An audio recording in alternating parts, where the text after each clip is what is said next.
Welcome back to News Jet update. चलिए देखते हैं झारखंड की 25 फटाफट बड़ी खबरों को। इससे पहले आप झारखंड के किस जिले से न्यूज को देख रहे हैं हमें कमेंट बॉक्स में जरूर बताएं। साथ ही डेली अपडेट रहने के लिए आप हमारे चैनल को सब्सक्राइब कर बेल आइकन को दबाना बिल्कुल ना भूलें। पहली खबर, पूजा सिंघल से मनरेगा घोटाले पर घंटों पूछताछ।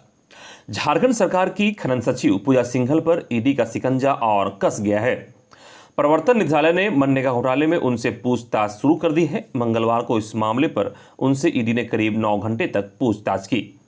इससे पहले सोमवार को ईडी ने पूजा सिंघल को सम्मन भेजकर पूछताछ के लिए ईडी को जोनल ऑफिस में बुलाया था। मंगलवार को दिन के 11 बजे पूजा सिंघल अपने पति अभिषेक झा के साथ ईडी के जोनल ऑफिस पहुंची, जहां ईडी ने पूजा से पहले दिन की पूछताछ में मनरेगा घोटाले के आरोपी राम विनोद सिन्हा से 5% कट मनी लेने और उस दौरान आय से अधिक 1.43 करोड़ पैसे बैंक खाते में होने के मामले में पूछताछ की। पूछताछ के लिए ईडी ऑफिस पहुंचने के दौरान पूजा सिंघल काफी परेशान और हताश दिखी। पूछताछ के दौरान पूजा सिंघल ने मनरेगा घोटाले में अपनी संलिप्तता से इनकार किया। कहा उन्होंने कभी किसी से पैसे नहीं लिए हैं। जानकारी के मुताबिक पूजा सिंघल ने पूछताछ में कहा कि राम विनोद सिन्हा और आर.के. जैन ने डीसी नहीं बल्कि डीडीसी व दूसरे अधिकारियों को पैसे देने की बात कही थी। राम विनोद ने खुद कबूला था कि वह 5% राशि तत्कालीन डीडीसी अभयनंदन अम्बस्ट को दिया करते थे। इधर सीनियर आईएएस पूजा सिंघल प्रकरण में मंगलवार को झारखंड हाईकोर्ट में हस्तक्षेप याचिका दाखिल की गई। प्रार्थी अरुण कुमार दुबे की ओर से अधिवक्ता राजीव कुमार ने अदालत में याचिका दाखिल की है, जिसमें कहा गया है कि उक्त मामले में सीबीआई जांच कराई जाए। साथ ही पूजा सिंघल के खिलाफ मनी लॉन्ड्रिंग मामले की जांच करने वाले ईडी के अधिकारियों को सुरक्षा प्रदान की जाए। कहा गया कि पूर्व में बिजली विभाग के अधिकारियों ने ईडी कार्यालय की बिजली काट दी थी। अभी तो ईडी अधिकारियों की सुरक्षा में सीआरपीएफ के जवानों को तैनात किया गया है, लेकिन कुछ दिनों पर उक्त सुरक्षा हटाए जाने के बाद राज्य की पुलिस ईडी अधिकारियों को परेशान कर सकती है। दूसरी बड़ी खबर, सीएम को चुनाव आयोग ने दी 10 दिन की मोहलत। मुख्यमंत्री हेमंत सोरेन को खनन लीज मामले में पक्ष रखने के लिए भारत चुनाव आयोग ने 10 दिनों का अतिरिक्त समय दिया है। मुख्यमंत्री ने मां की बीमारी का हवाला देते हुए आयोग से 4 हफ्तों का अतिरिक्त समय मांगा था। यह जानकारी झामुमो विधायक सुदीव्य कुमार सोनू और केंद्रीय समिति सदस्य सुप्रियो भट्टाचार्य ने दी है। आयोग ने सोरेन को 10 मई तक अपना पक्ष रखने को कहा था। मुख्यमंत्री ने अपने पत्र में कहा है कि उन्हें आयोग की ओर से 2 मई को नोटिस मिला, जो कि भाजपा द्वारा उन्हें लोक प्रतिनिधित्व अधिनियम 1951 की धारा 9A के तहत अयोग्य बताने के लिए दायर याचिका से संबंधित है। सीएम ने भाजपा के सभी आरोपों का खंडन किया है। उन्होंने अपनी मां के बारे में बताया कि वह पिछले 8 महीने से बीमार है। 28 अप्रैल उनका हैदराबाद के एआईजी अस्पताल के आईसीयू में इलाज चल रहा है। ऐसे में उन्हें हैदराबाद में रहना पड़ रहा है। इस परिस्थिति में वह विधि विशेषज्ञों से परामर्श लेकर अपना पक्ष प्रभावी रूप से रखने में सक्षम नहीं है। मुख्यमंत्री ने उपरोक्त आधार पर कानूनी विशेषज्ञों से परामर्श लेकर पक्ष तैयार करके अधिवक्ता के माध्यम से सीधी सुनवाई का आग्रह किया है। अगली बड़ी खबर की बात करें तो नई उत्पाद नीति कॉरपोरेशन व राज्य सरकार से मांगा जवाब। हाईकोर्ट में मंगलवार को chief justice doctor Ravi Ranjan और जस्टिस एसएन प्रसाद की खंडपीठ में राज्य सरकार की ओर से बनाई गई नई उत्पाद नीति के खिलाफ दाखिल याचिका पर सुनवाई हुई। मामले में अदालत ने झारखंड राज्य बेवरेज कॉरपोरेशन लिमिटेड को प्रतिवादी बनाने का निर्देश दिया है। अदालत ने कॉरपोरेशन और राज्य सरकार से जवाब मांगा है। मामले में अगली सुनवाई 21 जून को होगी। अगली खबर, पुनर्विचार तक क्या देशद्रोह कानून पर रोक लगे कोर्ट। सुप्रीम कोर्ट ने देशद्रोह कानून पर पुनर्विचार के केंद्र के प्रस्ताव पर सहमति जताई है और इससे जुड़ी याचिकाओं पर सुनवाई टालने के लिए भी तैयार हो गया है। लेकिन मंगलवार को कोर्ट ने सरकार से पूछा कि क्या जब तक इस पर निर्णय नहीं हो जाता तब तक लंबित मुकदमों और भविष्य में नए मामले दर्ज करने पर अस्थायी रोक लगाई जा सकती है। केंद्र सरकार आज इसका जवाब देगी। मुख्य न्यायाधीश एनवी रमना, जस्टिस सूर्यकांत और हिमा कोहली की एक विशेष पीठ आईपीसी की धारा 124A के तहत राजद्रोह के अपराध की संवैधानिक वैधता को चुनौती देने वाली अर्जियों की सुनवाई कर रही है। पीठ विचार कर रही है कि क्या इस मामले को बड़ी पीठ को भेजने की जरूरत है, जैसे कि केदारनाथ सिंह बनाम बिहार राज्य में 5 न्यायाधीशों की पीठ ने इसे बरकरार रखा था। अगली खबर मौसम अपडेट से। झारखंड में आसानी का आज से दिख सकता है असर। झारखंड में चक्रवाती तूफान आसानी का बुधवार से आने वाले 5 दिन तक आंशिक असर दिखेगा। मौसम केंद्र के वैज्ञानिक ने बताया कि तूफान के असर से झारखंड की ओर बादलों के समूह के आने का क्रम मंगलवार को आरंभ हुआ। इससे कई इलाकों में आसमान में घने बादल छाने लगे हैं।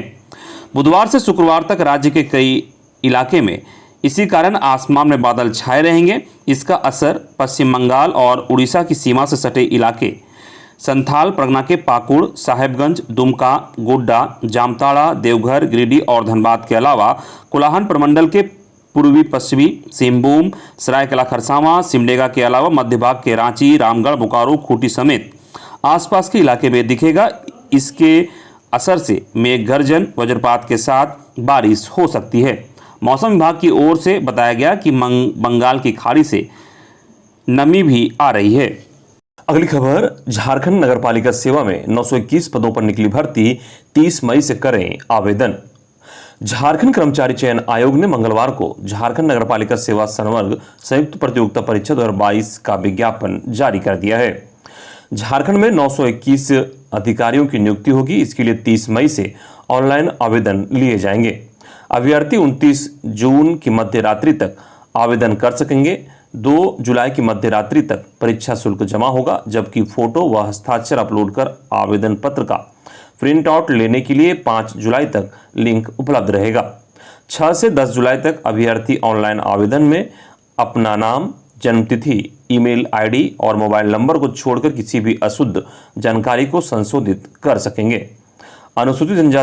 अनुसूचित जाति के अभ्यर्थी के लिए 50 रुपये और अन्य कोटि के अभ्यर्थियों के लिए 100 रुपये शुल्क लगेगा। झारखंड से मैट्रिक और इंटरमीडिएट किया जाना आवश्यक होगा। सभी पदों के लिए न्यूनतम और अधिकतम उम्र सीमा की 1 अगस्त 2021 से निर्धारित की गई है। आरक्षित वर्ग के लिए 35, पिछड़ा वर्ग आर्थिक रूप से कमजोर के लिए 37 व अनुसूचित जनजाति व अनुसूचित जाति के लिए महिला पुरुष के लिए 40 और अन्य कोटि की महिलाओं के लिए 38 वर्ष अधिकतम उम्र सीमा निर्धारित की गई है। अगली खबर, 10वीं पास युवाओं के लिए इंडियन आर्मी में निकली भर्ती। खबर के मुताबिक इच्छुक उम्मीदवार विभिन्न पदों पर आवेदन कर सकते हैं। जारी नोटिफिकेशन के अनुसार भारतीय सेना ने 7 मई 2022 के रोजगार समाचार पत्र में नाई, चौकीदार और स्वास्थ्य निरीक्षक के पद पर भर्ती के लिए एक अधिसूचना प्रकाशित किया है। उम्मीदवार अंतिम तिथि पर या उससे पहले निर्धारित प्रारूप में ऑफलाइन आवेदन कर सकते हैं। नोटिफिकेशन के अनुसार नाई के पद के लिए आवेदन के लिए मान्यता प्राप्त बोर्ड से मैट्रिक पास या समकक्ष के साथ नाई ट्रेड में प्रवीणता होनी चाहिए। वहीं चौकीदार के पद पर आवेदन के लिए उम्मीदवारों को मान्यता प्राप्त बोर्ड से मैट्रिक पास या समकक्ष होनी चाहिए।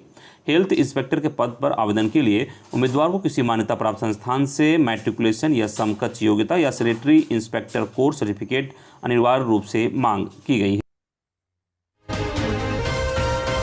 अगली खबर, झारखंड में 11वीं की मैथ्स और बायोलॉजी की परीक्षा रद्द।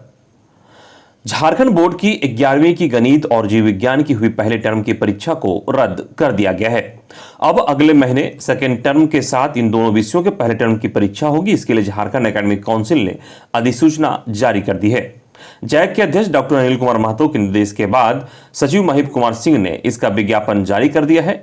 11वीं के पहले टर्म की गणित और जीव विज्ञान की परीक्षा सोमवार को आयोजित की गई थी। दुमका में गणित के प्रश्न और उत्तर परीक्षा से पहले रविवार को ही रात में इंटरनेट में अपलोड कर दिए गए थे।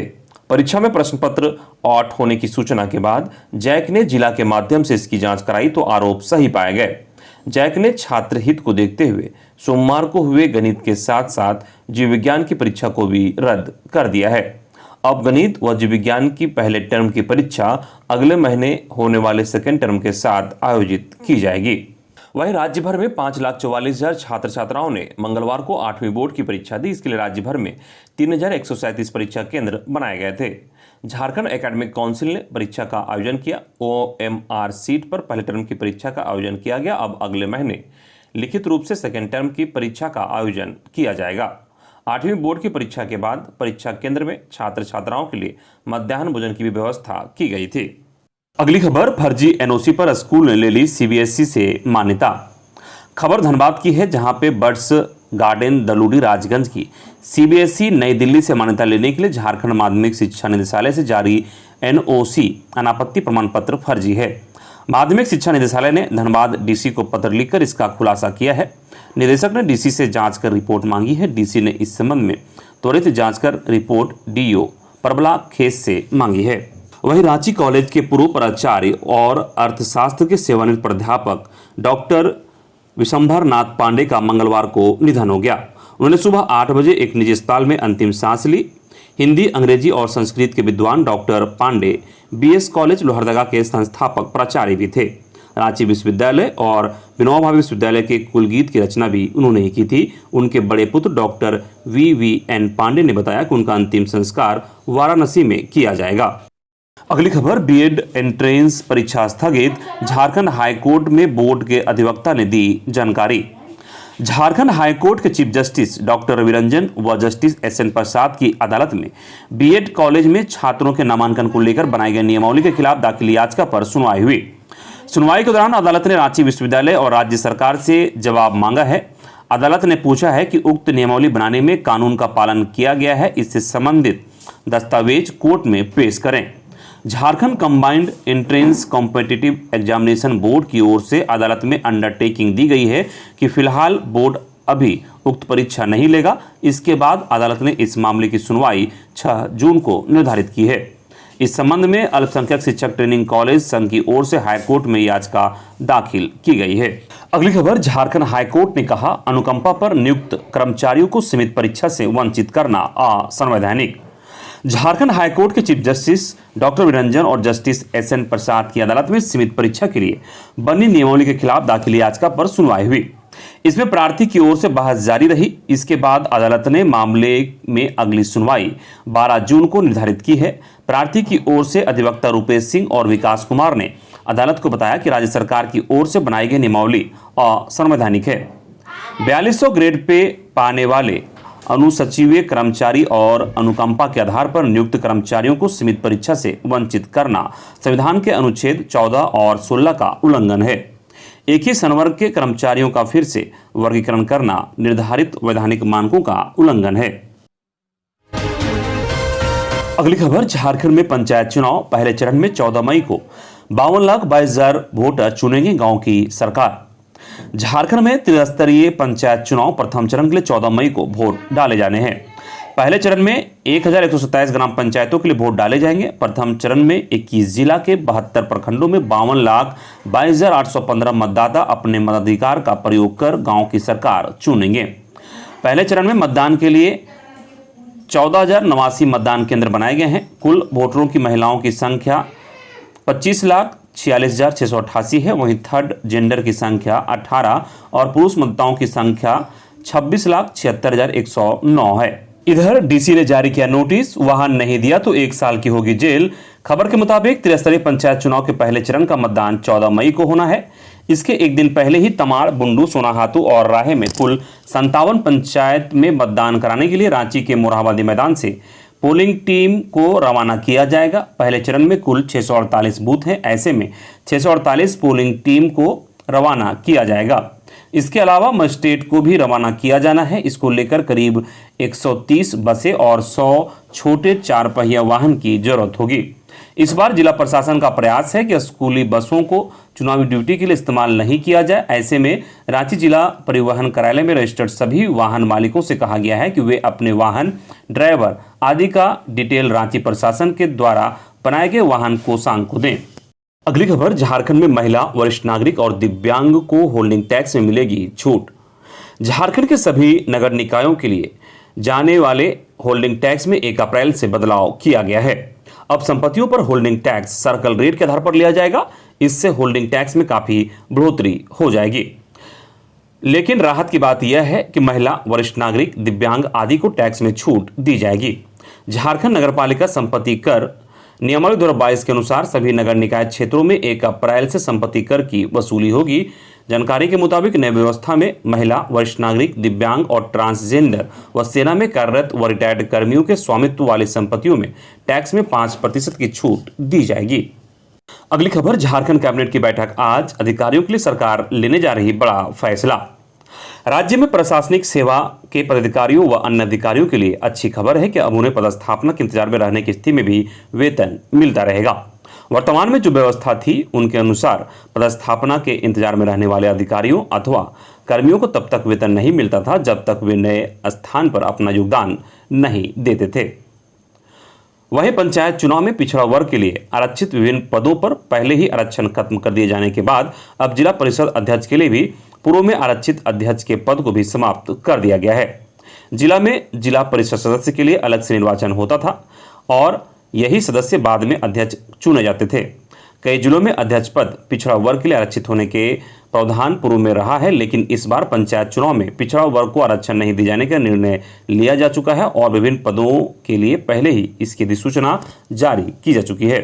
राज्य निर्वाचन आयोग के निर्देश पर जिला परिषद अध्यक्ष का पद ओबीसी वर्ग के लिए आरक्षित नहीं रहने से संबंधित फैसला कैबिनेट के माध्यम से लेकर इसकी अधिसूचना अलग से जारी की जाएगी। इधर भारतीय भाषाओं में अनुवाद और शोध को बढ़ावा देने के उद्देश्य से भारतीय जनसंचार संस्थान नई दिल्ली और महात्मा गांधी अंतर्राष्ट्रीय हिंदी विश्वविद्यालय वर्धा के बीच मंगलवार को सहमति ज्ञापन पर हस्ताक्षर किए गए। इधर झामुमो और कांग्रेस के नेताओं ने भाजपा पर लगाया संवैधानिक संस्थाओं का दुरुपयोग करने का आरोप। कहा, अपने मंसूबे में कभी कामयाब नहीं होगी भाजपा, महंगाई से लोगों का भटका रही ध्यान। झारखंड मुक्ति मोर्चा और कांग्रेस ने महंगाई के मुद्दे पर भाजपा को घेरा है। इसे लेकर झामुमो और कांग्रेस के नेताओं ने संयुक्त रूप से झामुमो के बरियातू स्थित पार्टी कार्यालय में प्रेस वार्ता किया। लोग भूखे रहने को विवश हैं, भाजपा महंगाई पर लोगों का ध्यान भटका रही है। तीनों नेताओं ने कहा कि भाजपा सरकार की नीतियों से मध्यम वर्ग की कमर टूट गई है, महंगाई दिन ब दिन बढ़ रही है, लोगों की थाली से निवाला छिन गया है। तो इस समय भाजपा लाउड स्पीकर और हनुमान चालीसा ऐसे मुद्दे को लेकर जनता को उसके बुनियादी सुविधाओं से भटका रही है। अगली खबर, गोड्डा में एक ही परिवार के 3 की मौत, 2 जख्मी। खबर गोड्डा थाना क्षेत्र के बनगांव के समीप मंगलवार की सुबह कार, ट्रक व जुगाड़ गाड़ी के बीच हुई भीषण टक्कर में कार 3 लोगों की मौत हो गई जबकि 2 लोग घायल हो गए। घायलों की गंभीर स्थिति में मायागंज अस्पताल भागलपुर में इलाज चल रहा है।